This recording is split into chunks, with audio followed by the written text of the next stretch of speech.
Hello everyone. In today's command video, we're going to be taking a look at the side doctrine settings. Now, if you've messed with the doctrine page before, chances are you've probably gotten a little bit more into the trickier aspects of command. Now, just popping over here really quickly, you'll probably notice that when I open this page up, it brings up tons of settings that can really impact the performance, the rules of engagement, the different types of bingo states, the different type of weapons, should submarines surface, should they automatically attack targets. Everything is contained within this page, and this page itself is blended with your MCON settings, your weapon release authorization, and your withdraw and redeploy settings. These other pages we're going to save for another day, otherwise this is going to be an extremely long video. Oh, great. So basically, when you're doing doctrine, the first thing you want to kind of keep in the back of your head with all doctrine settings is the fact this is the entire side's doctrine. It isn't a mission doctrine. It isn't an individual unit's doctrine, unless, of course, you come down here and you tell it to automatically override everybody's doctrine in the entire basically side to these particular settings that you just set up here. So what we're going to do today is we're going to take a look at the effects of some of these different settings, a little bit of quick little scenarios to kind of show you, as well as kind of describe some of them so they can better set you up. So starting up at the tippy top, this is a pretty straightforward doctrine setting using nuclear weapons. You'll notice that it has a not granted option, and then it has a belugan option up here at the top as well. Note that scenario designers can allow you or disallow you from being able to change a doctrine setting. So for example, if I click this box here, that would mean people playing my scenario could change this on me. Clicking it here, of course, means they cannot change it. I'm in the map editor / scenario editor mode right now, so it gives me the ability to adjust this. After you have strategic, you have your rules of engagement. Now, rules of engagement are one of those things that if you do it right, you shouldn't have to worry about too much. But the fact of the matter is, rules of engagement are super duper tricky because you'll acquire a target way sooner than you'll actually identify the target. Sometimes you have to do a little bit of deduction in order to do it. All rules of engagement are separated into air targets, surface targets, subsurface, aka submarine, and land. Surface and land aren't considered the same type of target, so kind of keep that in the back of your head. So what can we set this to? Well, let's take a look. If we set this to free, we will attack anything that is not friendly. Let's watch what happens when we do that. Go ahead and unpause, speed up time a little bit here. Oh, I forgot one thing real quick. I'm going to have to actually go ahead and turn my little radar system so that it can actually acquire things. What's this? Oh, we see some aircraft coming out of, looks like, that looks Poland there. Oh, we see some more aircraft there. Okay, that looks pretty good here. Of course, they're well within our range. We'll go ahead and turn on the battalion radar, and they shot him down. So, what did we just shoot down? Surprise! We shot down a bunch of civilian aircraft. Oops. So that's one situation when that's a bad idea. Let's take a look at another situation when that's a bad idea. Now, let's go get my S300 again. Or S400, I should say. And let's go ahead and turn his radar on. And let's go ahead and get ourselves an F-16. I always feel bad for F-16s. I love this airplane so much, but it's such an easy victim. We'll grab this one right here. We'll go ahead and give it a random armament. And he's just sort of tooling around. Now, in my settings, I have communication disruptions on as an option. What does that mean? Well, let me show you. I'm going to go to damage control. I'm going to scroll down to his radios, and I'm going to destroy him. Obviously, battle damage is the number one reason that this happens, but some missions actually have jamming and stuff like that. So I'm going to go ahead and unpause for a second here. I'm going to go ahead and get my FPS 117 here. I'll go ahead and flip that sucker on. We have our S200. He's also got his radar turned on. And this F-16 is doing pretty good here. He's just kind of tooling around, doing his own thing. And what will happen is he will suddenly drop off the communications network. So what's the problem? Oh, no problem. He's just kind of up here floating. Let's go to my doctrine real quickly and set it so that we attack anything we see in the air. So now watch what happens here. Go ahead and speed up time a little bit. We're tracking it right now. Oh, we spotted something. It's probably a target aircraft. Quick fire. I think you know where this story ends. Oops. And we just shot down one of our own F-16s. So one of the most common ways you get shot down by this, by the way, is when you're already in the air. A lot of times you'll have these big packages flying in, somebody will get a radio damaged, and all of his escort, usually, your fighter escort, will go ahead and shoot him down, even though he's on your side. So I have to warn you against setting this setting, unless, of course, you have a particular side or particular country who features that. Tight is an interesting combination. It will not allow you to attack targets that haven't been positively identified as hostile. Unfriendly targets don't get attacked, by the way. They do get followed. Hold is tricky because it won't allow any attacks unless it's in self-defense. So if you shoot an anti-ship missile at a target that's set to hold, he's smart enough to know not to return fire at it, but not to attack the platform that attacked it first. So it's very interesting. In general, I keep my guys on tight. And depending on the particular mission, obviously, if I see a bunch of unknown contacts coming directly from an enemy airbase, usually you can figure out what those are going to be. If that does happen, you can always click on a contact and you can actually mark it differently depending on what the situation is. Obviously, hitting the H key makes it hostile. Hitting the F key is going to make it friendly. All right, let's take a look at the other settings. Ignore plotted course when attacking. This isn't an irritating one when you forget to set it. So what does that mean? That simply means that if you order a unit to attack and that unit has a course, let's go get our victim F-16 again here. We'll borrow the one from Turkey. I'll grab that one real quick. Order it to do one of these things. If, for example, I had a situation where this aircraft were traveling along this line and I wanted them to attack somebody over there, they would have to move to this point and then turn to go ahead and do the attack. There's a positive benefit to that. And that's the fact that if I wanted to attack, for example, an enemy runway and I wanted to hit it at a specific angle, I can set it not to ignore plotted course when attacking. However, if you don't set this setting and you have something like a ship trying to attack somebody with a torpedo, if he's got a course that takes him in the middle of over here and his target's down here, he'll just keep on trucking right out of range. So keep that in mind. One quick shortcut, by the way, if you do have that setting on, if you order somebody to move and then just click on the waypoint and press delete, they'll go do their own thing now. You'll notice he's going to start loitering because I didn't give him an attack. Obviously, if I say go attack the sand battery or something like that, he's immediately going to kick up his speed and go do the deed. Keep in mind he's armed with arm rams and not anything along those lines. So that's what that one does. Next one down is ambiguous targets. So an ambiguous target is a target that we haven't quite fixed its location of. Basically, you have three different flavors. You have ignore, which simply says don't attack ambiguous targets ever. You have optimistic, which says you can fire at a target if you're confident in its range, pretty confident, as in I think it's like 0.4 nautical miles. And pessimistic is I know the target's out there, but it's not a great target, but it's not a bad target. Take the shot anyway. This is critical when it comes to using torpedoes against submarines, because as you know, submarines are almost always ambiguous targets, unless of course they're stupid and they're on the surface. Last but not least, you have engage opportunity targets. What does this mean? Let's show you. I'm going to go ahead and hit myself. We're going to grab a facility here. I'm a fan of HIMARS. Everybody's got their own favorite. Okay, so I'm just going to set him right here. I'm also going to set, actually, let's move him a little bit here. I'm going to go ahead and set his proficiency to maximum. So, how are things? Good? Okay. You'll notice he did not fire at the enemy targets, even though he was perfectly within range to do so. That is because, if you take a look here, actually, whoops, sorry about that. Let's go get his doctrine specifically. Let's get his doctrine window, WRA. You've got all these beautiful weapons. You'll notice that they're programmed not to use these weapons in self-defense. This is considered a self-defense situation. They do not attack things unless you give them a doctrine that allows them to do opportunities. So, for example, if I came down here and said, hey, no, go nuts, man, go nuts. Notice, as soon as I did that, he started firing and completely, oops, I might as well let him have his fun, right? You'll notice he immediately starts doing his own thing and starts attacking. Ground units that do not have the set engage opportunities will not engage other ground units unless they're attacked first. Keep that in the back of your head. Air units, by the way, have a brand new fun thing that they do, which is super irritating. What they'll actually do is, let's say they have cruise missiles and they're taking off and they're ordered to attack this base. They take off and attack these guys first because they're targets of opportunity. So make sure you watch out for that particular setting. So that takes care of the rules of engagement. Sometimes you can't control these depending on what country, what year, things along those lines. The next item, a mission control. Ignore a mission control under an attack.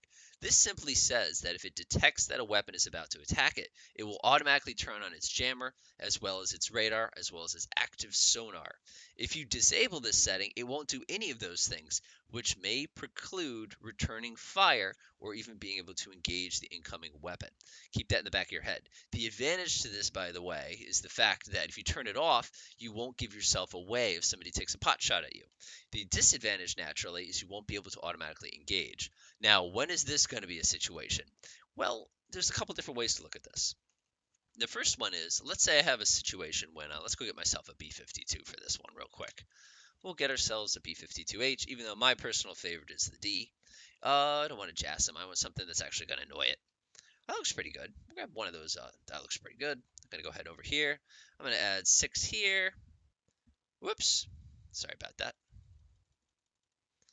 And I'm going to allocate 6 right here. Well, it's going to be 6 more. All right, that should do it. So these are decoys. So what they're going to do is they're going to leave the B-52 real quickly, and they're going to fly towards that target. Let me go ahead and send you back to base. You've been very helpful. Thank you. Let's jump to Red Force real quickly. I'll get myself the Barlock P-37. Pretty decent radar. Go ahead and flip it on real quick. Observe.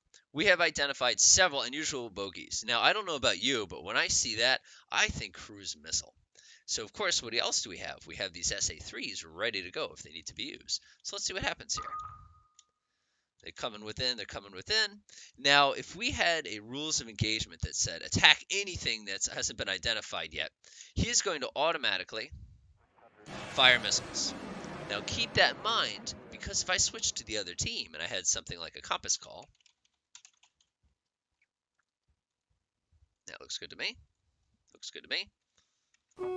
I automatically can identify this target as well as its types of radars because it has to turn its radars in to engage this. That would mean if I shot a wall of decoys at an enemy surface action group, for example, the surface action group, if they didn't have the correct WRA, would start shooting at these things, turning on their radars, giving themselves away. So you can already see the positive and negative benefit of that almost immediately.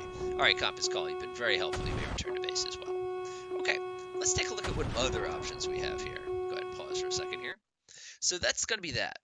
All right, ranges. So as you probably know from some of the other videos, as well as exploring the database on your own, that torpedoes have a maximum range and kind of like I consider it a kill range.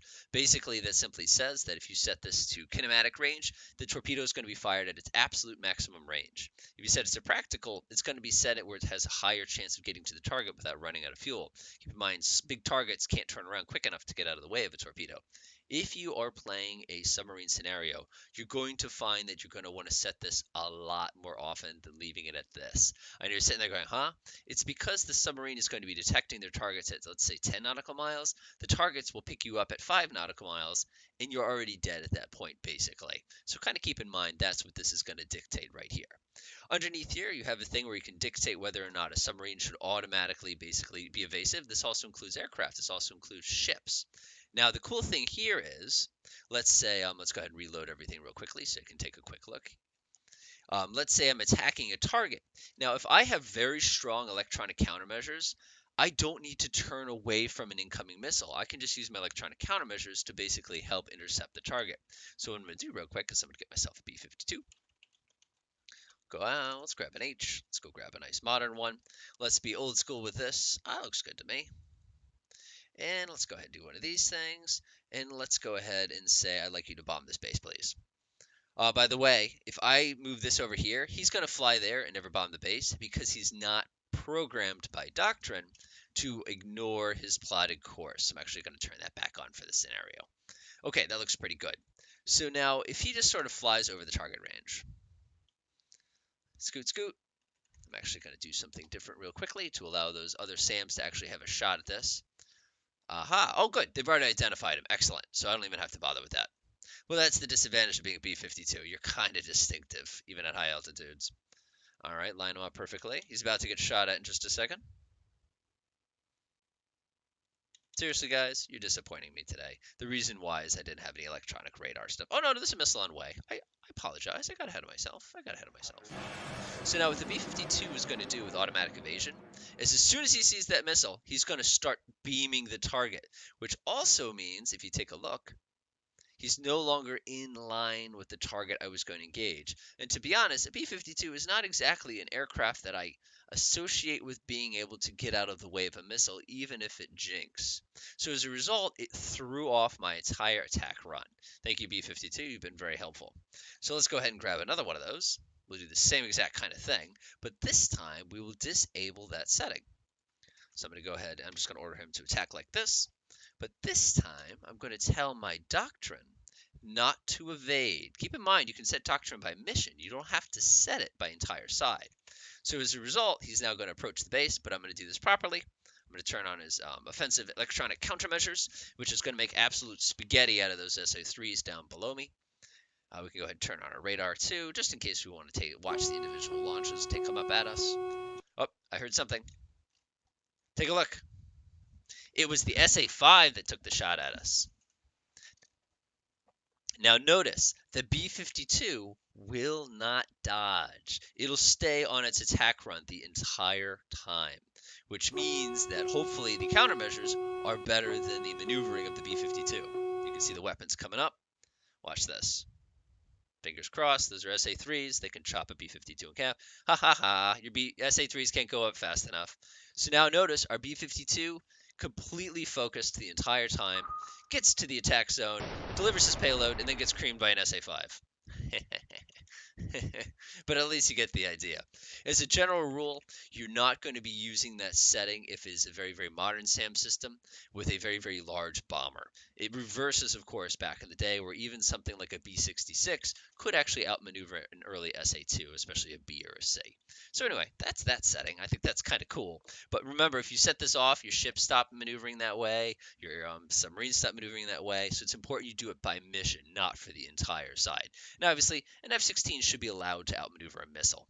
By the way, this works great with this, but we'll get there in a minute. Moving down, we have refuel and underway replenishment. This is pretty straightforward. I think this is common sense. If you put this to allow, a tanker can fill a tanker. Whoops.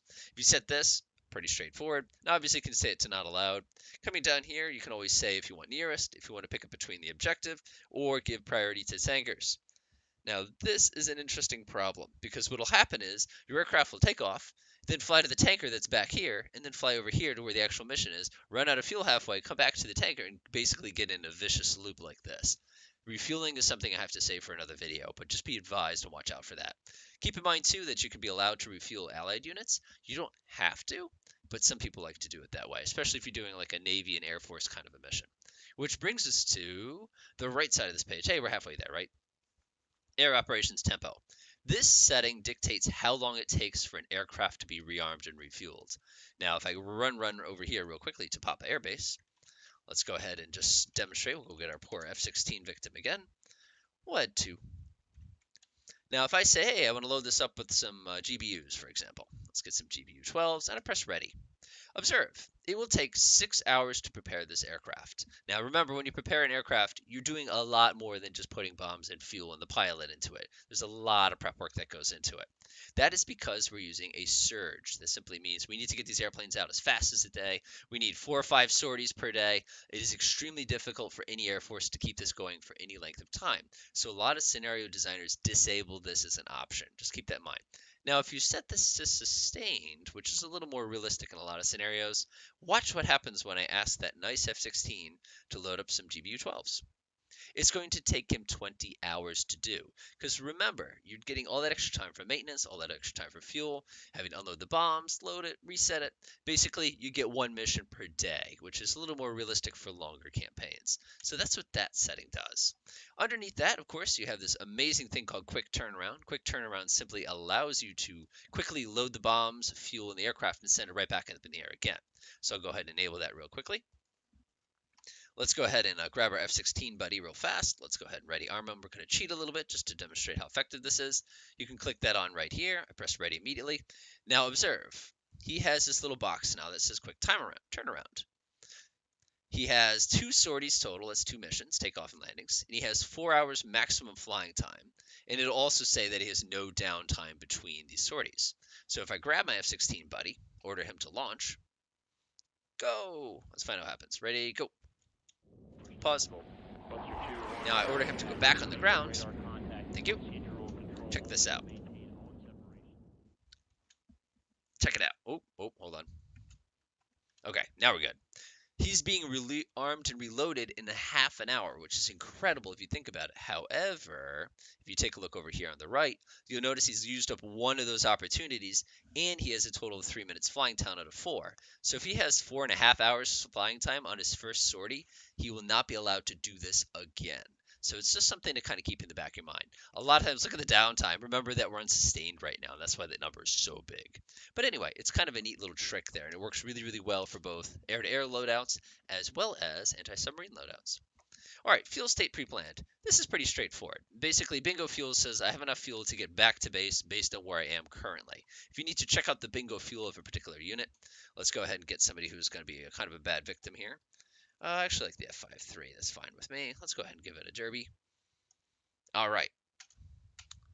Observe. If you scroll down here, you'll see this thing. This is bingo fuel. This is 3,500 kilograms to it, as well as a time, as well as a mileage. Obviously, this aircraft is equipped to stay in the air for a long time because of the way it is configured.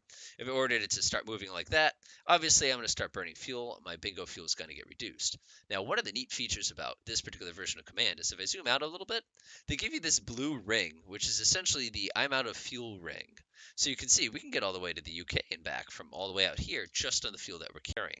Now, what the Doctrine window says is basically when do you want us to go ahead and return to base? At Bingo, it runs out of fuel when you're out.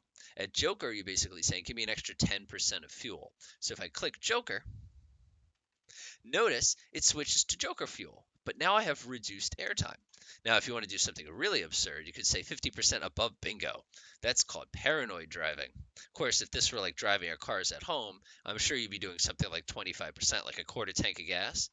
Now, if I reduce this, look at how much shorter of a flight he has. And if I zoom out, yeah, his range is going to stay the same because that's absolute range. Of course, if I fly away from the target, notice I have a massive decrease in my Joker fuel because I'm getting farther away from my home base. So I could, of course, order him to return to base, and off he goes. Okay, which brings us to fuel state RTB. So when I first played this game, and I played it for a little while since the original Command Modern Air Naval Operations came out, I love this setting at the top, which basically says that if a unit is in a group and it runs low on fuel, it leaves the group and flies back home. That sounds awesome, right? Yeah, but now they can't be supported by everybody else in the group. Now, what you don't want to do is the opposite, which says when the last guy in the group runs out of fuel, then everybody goes home. You can use this setting, but usually when I use this setting, I come up here and do this as well. So basically, it's a forced bingo fuel kind of a situation that's a little sketchy. But in general, most people pick this one that simply says, when I'm out of fuel, just go home. You, of course, could say, don't return to base when your fuel runs out, but you're going to end up with a lot of aircraft casualties because of that. Keep that in mind. Speaking of which, weapon state pre-planned. This is tricky.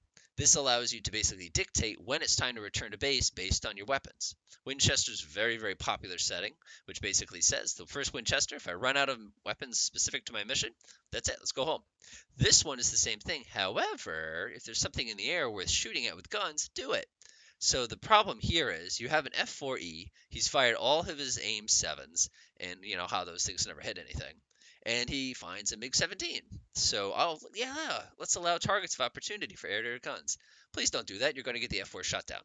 So you might want to consider this for less maneuverable weapon carriers, and you might consider this for something you know is a solid dogfighter, such as an F-16. Now, there's a variation on this, and it's almost something you could do a separate video on to explain how powerful this is.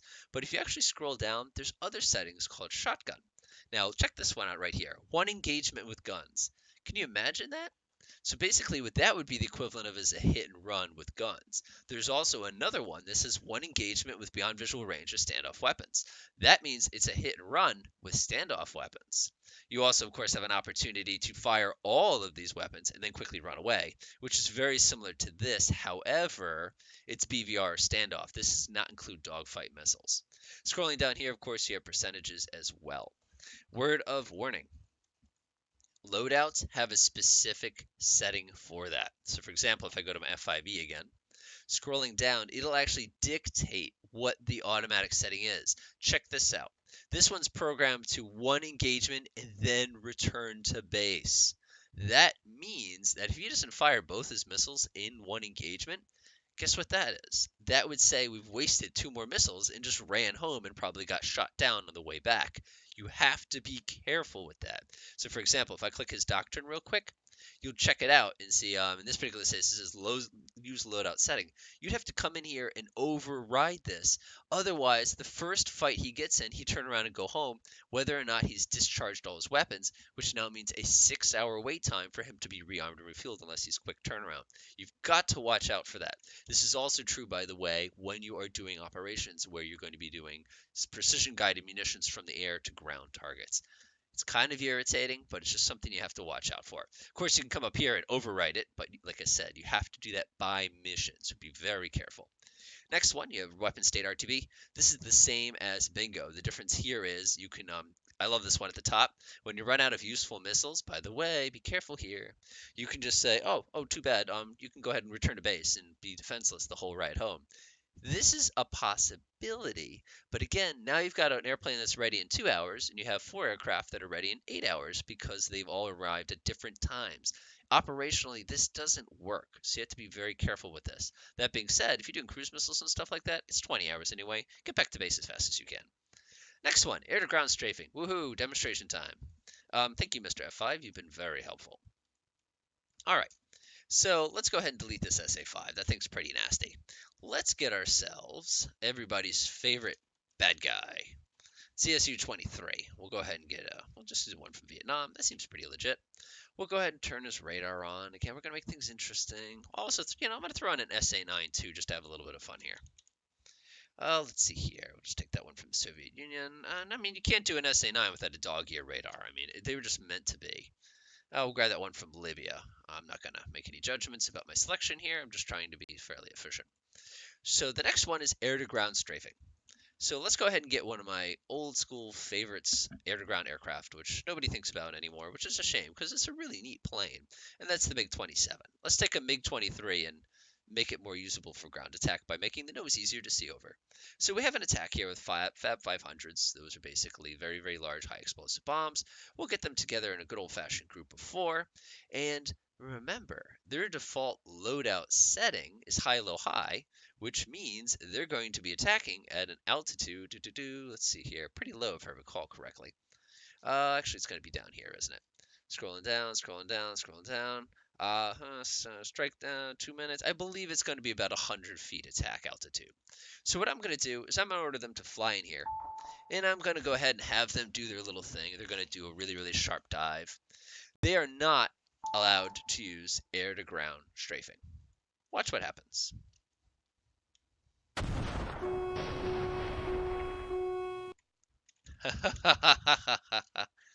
They got slaughtered.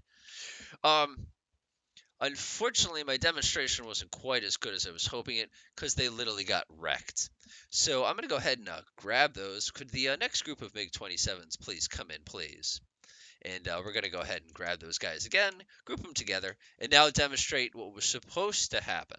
So those guys got wrecked. They just flew in at 100 feet. The Zeus just ripped them a new one. The SA-9s hit them all as they pulled up. It was just a disaster. So watch this disaster get worse. I'm going to order them to use their air-to-ground guns. By the way, they're programmed to do one attack, which means I have to come up here now and tell them not only to use their guns, but they're allowed to use targets of opportunity. All right, let's try this. All right, boys, do the deed. Here they go.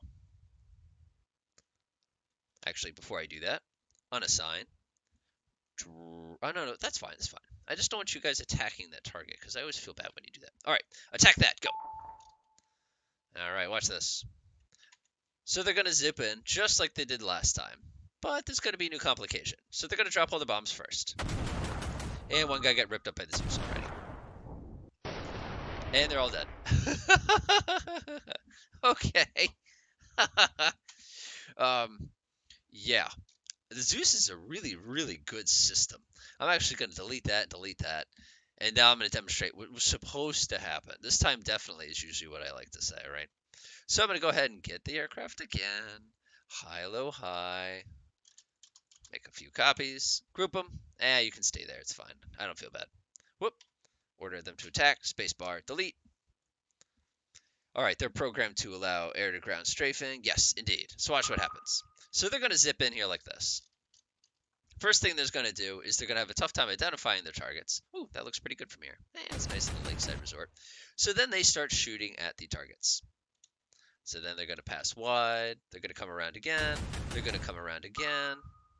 They're going to come around again. Come around again. Keep in mind, if that Zeus was shooting at them the whole time, I probably would have lost every single one of these, even though I already lost every single one of these, not strafing. So because they get so many attacks, it's 5 attacks per pass, that simply means they're in the line of fire at extremely low altitudes with a weapon that doesn't necessarily penetrate, as you're probably observing, at all. So as a result, these guys are basically zigzagging, causing all sorts of trouble, not being terribly helpful. So now if I go back up here and say, hey, you guys can't do that anymore, now they're going to drop the bombs and go home.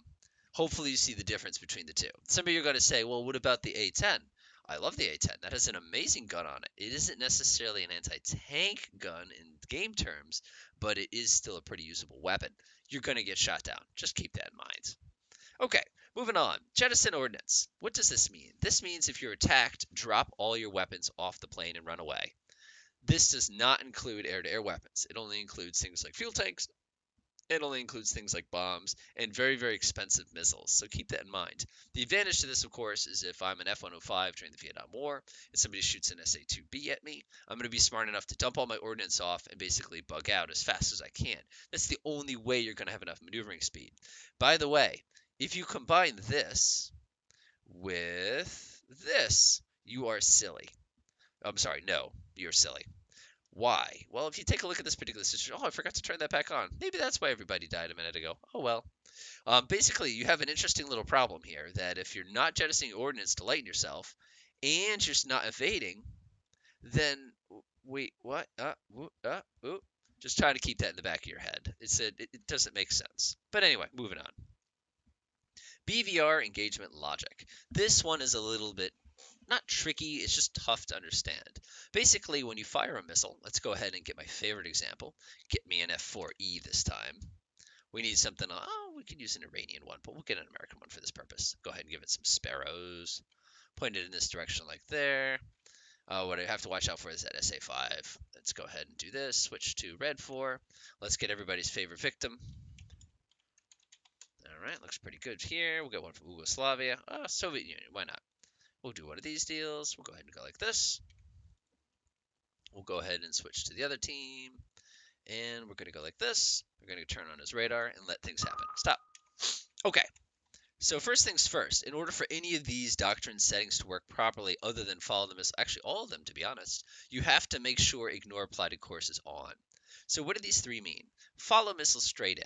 If you set this setting, when we fire our missile at our poor victim here, let's go give him a pair of sparrows. He's probably going to need more than that.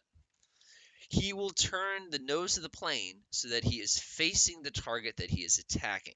Let me go down. Let's check real quickly to make sure nothing weird's happening here. Oh, you're probably wondering why he's turning like that. It's because he takes a certain amount of time in order to successfully engage the target. Okay, now he's got to probably be in range. Yep, there he goes. Now notice, after he's fired the missiles, he's literally keeping the nose of his aircraft pointed perfectly straight at the target he is engaging. Now, if the target were to maneuver outside of this cone, obviously these missiles would go dumb.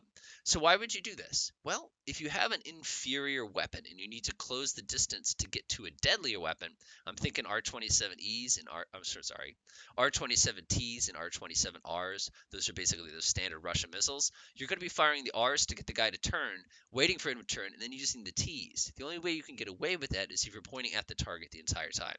And the Sparrow, oh, wow, that never happens. Okay, so that's the first victim of this guy. Let's see if he can go for 2. Let's go ahead and switch to the other side real quick. And let's take a look at what the other option is. Let's go get our MiG-21 again. We'll use one from Vietnam. Why not, right? All right, you're going to go that way. Switch to the other one. All right, let's go ahead and change our doctrine one more time. And now we're going to tell it to crank the missile. So what is cranking? So basically cranking is where after you fire the weapon, you're going to turn the nose of the plane to an angle of the target so that the missile continues to travel safely to the target, but you don't close the range on that target as quickly. So I'm going to order him to go ahead and attack my bogey here. Watch what happens this time. I'm actually going to have to back him up a little bit. Reason being is he has a limitation OODA that he's got to get within that. Okay, watch. He's going to turn himself so that the missiles leave it still inside his radar cone. However, this is stupid. You should have fired two. Don't waste my time. See how he turns like that? He's cranking so that he doesn't get any closer when the missile's on the way. Because remember, you're going to get shot back. So what about the last option? Crank and drag. Well, you're going to need something a little bit more modern to demonstrate this. So let's go get our classic victim over here. We'll do a medium loadout like this. We'll point him like this. We'll go ahead and set it to radar on. We'll go ahead and get our beautiful MiG-21 over there. Green 4, by the way, was my civilian element. Go grab my MiG-21 again. We could do an M. We'll just do an M this time. Why not? That looks pretty good right there. Oh, man, that's an ancient missile. Put you there like that. Switch. Oh, I don't need to edit the briefing. Sorry, I'm trying to move quickly here. Switch to Green 4. Okay, so now what's going to happen is, by the way, notice how much wider this is. Holy smokes. So I'm going to order the Doctrine to crank and drag. So what this means is when you fire, you're going to not just crank, but as soon as the missile goes active, you're actually going to turn the airplane away from the enemy target to avoid his incoming attack. So I'm going to go ahead and engage that guy like that. We're going to lock on. I'm going to back him up just a little bit here. Notice, he fires. See how he's cranking? Now watch this. When the target gets active, see how he turns away?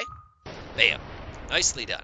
Keep in mind, if you do that, you can't see the target. However, you don't close distance between you and the target. Pretty cool, if you ask me. All right, moving down. Anti-surface warfare. Use SAMs in anti-surface warfare mode. This is cool. You can tell certain kinds of surface-to-air missiles have the ability to engage surface targets. This is super duper useful against mass boat attacks. It's also a great way to run out of very, very, very expensive surface-to-air missiles. Keep that in mind. Maintain standoff to target. This is neat too. Basically, all this is saying is try to keep away from the target that you fire weapons at. Next one is navigation. This is pretty straightforward. When you tell the ship to navigate, do you want it to go shortest, deepest, or do you want to stay in shallow water? Keep in mind that if you're traveling over very long distances, this calculation can take the game some time to do. Which brings us to anti-submarine warfare. First setting at the tippy top, avoid contact. If you set this to yes always, the submarine will never engage things. It'll always try to run from anything that tries to attack it. In self-defense, the difference here is it will defend itself, even though it's still trying to be evasive. Now, this is the one that everybody has a tough time with. Dive when threat is detected. Now, you'll see there's a couple different options here. No says, don't dive when I detect a threat. This one says that there's a ship within 20 nautical miles or an aircraft within 30. This is the classic, I call this like the World War II model. Oh, I saw somebody through binoculars. Everybody dive, dive, dive. That's what that is. On periscope surface search radar detection, and on ESM detection and threat proximity. This one basically uses the ship's submarine's judgment. This one's like, don't even take a chance. This one is a kind of a combination, but it can be difficult to calculate. And of course, you have the no option, which is don't dive.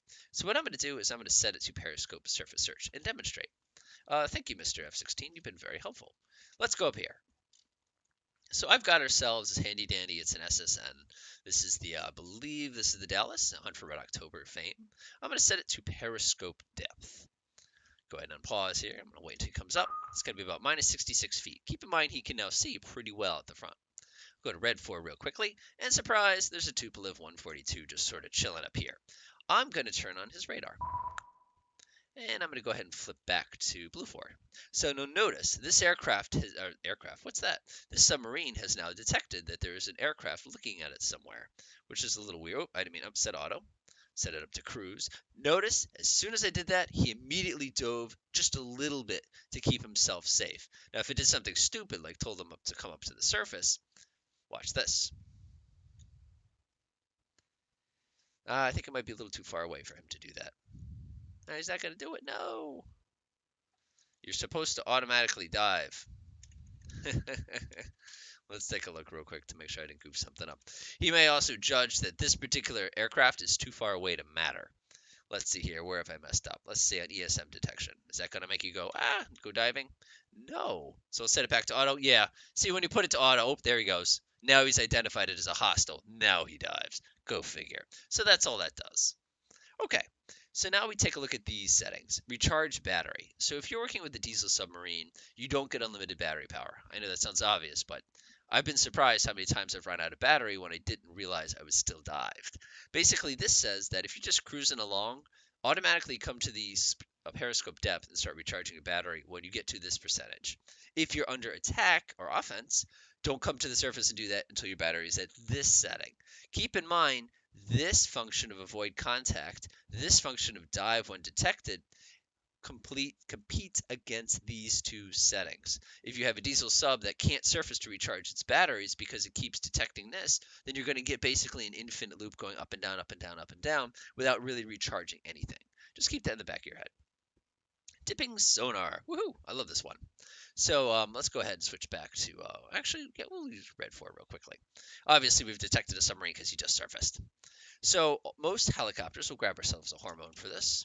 A lot of anti-submarine helicopters have dipping sonar on board. Dipping sonar is literally just a giant set of sonar that you can hang off the bottom of the helicopter. It's actually kind of cool. So to use that, normally what you have to do, it's going to get mad at me. It's going to tell me I'm at bingo fuel. I know. No, don't you dare. I have work for you. I'm unassigning you. So what's going to happen is if you are less than 200 feet at a hover, you can deploy this manually. Check it out. So I'll set him down to a hover, minimum altitude. He's going to go cruising down. Boop, boop, boop, boop. So now if I right click to ASW specific and hit deploy dipping sonar, he's going to stick his entire sonar into the water and start listening around him. You can tell helicopters to do this automatically by using this setting right here. Keep in mind, they usually like to do it when they're assigned to a mission. They won't necessarily do that automatically. So that's all that is. So it's kind of neat. So I can go ahead and order him to go here. He's going to have to stick his sonar in the water for a few minutes. Then, of course, when he parks again, you can order him to go ahead and start listening again. It's actually pretty cool how that works. So if we were smart, of course, we'd come over here and take a listen to our buddy that we knew was in the water. Let's see if we can pick him up. There he is. Nice. We found him. It's kind of neat how that works. Okay, almost done. Swinging down here, of course, submarines, you can tell them to take the shortest route, the deepest route, the CZ, which is simply the zone. Again, if you talked about submarine warfare, that's basically where sound is going to reflect. And littoral simply means stay shallow. Last but not least, land warfare navigation. We have one choice, shortest route. Now, there's one thing I want to throw out really, really quickly that just something to think about after you're watching this. When you create missions, those default doctrines can get overridden. The standard one for that, by the way, is sea control. Whenever you're doing sea control, submarines are going to automatically turn the radar on. I know that's an MCON issue, but they're also going to automatically ignore plotted course and everything along those lines. So keep in mind when you're building